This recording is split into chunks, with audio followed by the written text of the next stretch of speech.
Hi honey bunnies, I'm outside right now and I hope the lighting is good. But this video is going to be about, or it's going to be on signs that you're turning your pain into your identity, because over time we tend to kind of get stuck in old loops and patterns, and like they kind of calcify and like they form our perception of ourselves. And I just want to make a video to like help people who might be struggling with that. And of course I have my laptop here that I will be reading from. A lot of people spend years unknowingly dwelling on what hurt them, and over time that repeated focus on pain ends up shaping their identity, their beliefs, their behaviors and patterns. And I think a really good example of this is the character Thorfinn from Vinland Saga, and he just teaches you that you can be so centered on revenge and trauma and what hurt you that it ends up like consuming you and like your entire identity before like real transformation begins. Like, because if you watch the show, like the first season is basically just a prequel, and he had his like actual character development like after the first season, but the show just like shows how he was so like centered on it that like it almost didn't even feel like his own show anymore. But if your biggest wound disappeared tomorrow, who would you be without it? A lot of the time we don't realize how much we dwell on negativity or past experiences or just mistreatment, and how much it shapes our identity over time. And another question you might need to ask yourself is, do you feel comfortable when your life is peaceful, or do you think that you're not deserving of that peace? Because a lot of the time when life is peaceful, that often means it's a little boring. And boring is when, oh my goodness, the cicadas.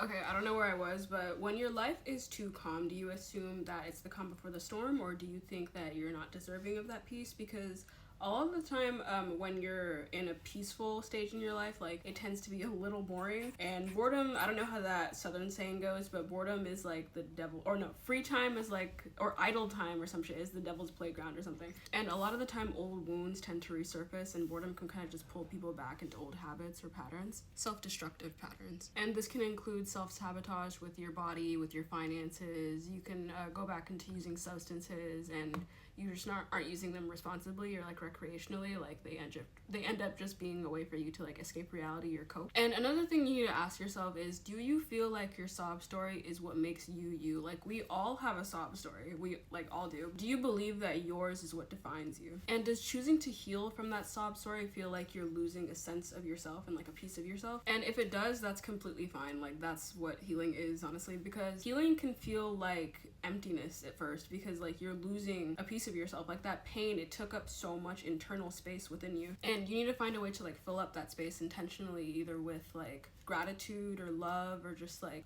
working towards something that'll help you feel like deeply fulfilled. Sign 2 is that you keep returning to old wounds that you meant to release. Like I said earlier, people often fall into self-destructive patterns because they feel discomfort sitting with themselves, or sitting with silence and that stillness. But stillness and silence, like they can force you to face yourself, and that's why so many people avoid it. And another thing that's important is, are you living the same emotional story in your mind on repeat? Like, are all the scars on your mind on replay or whatever? When you're stuck on emotional memories, it feels like a part of you or a piece of you is still stuck there, and like it's a part of yourself that you haven't like retrieved or processed yet. There's often something stuck in that place that needs to be understood, and like reflection helps you process it or like decode it. And when you talk about your past, do you feel heavier or lighter within yourself? Because feeling heavy isn't necessarily bad, it's cathartic, like especially if you cry, and like you need to find a way to release that heaviness within you, because that's what'll help you feel lighter.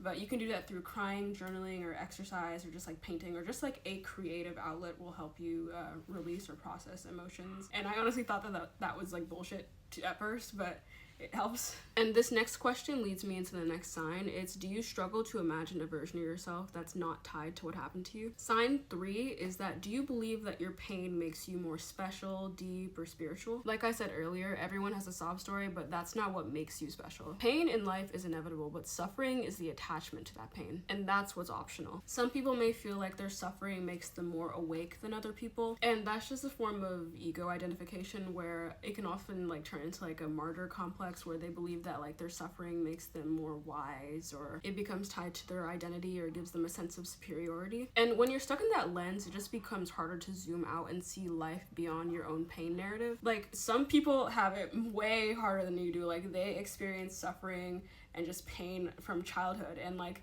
they're able to change and like alchemize that and just like end their lives very successful and happy because they weren't able, or because they were able to stop dwelling on it and stop focusing on it and like transform it and alchemize it into growth. Do you believe that you would still be valuable if nothing dramatic ever happened to you? But your value doesn't come from your pain. It comes from you being a human being and having a human experience. Pain is a part of life, but it's not the identity of life itself. And that's all I have for this video, guys. Thank you so much for watching. Thank you for giving me your attention.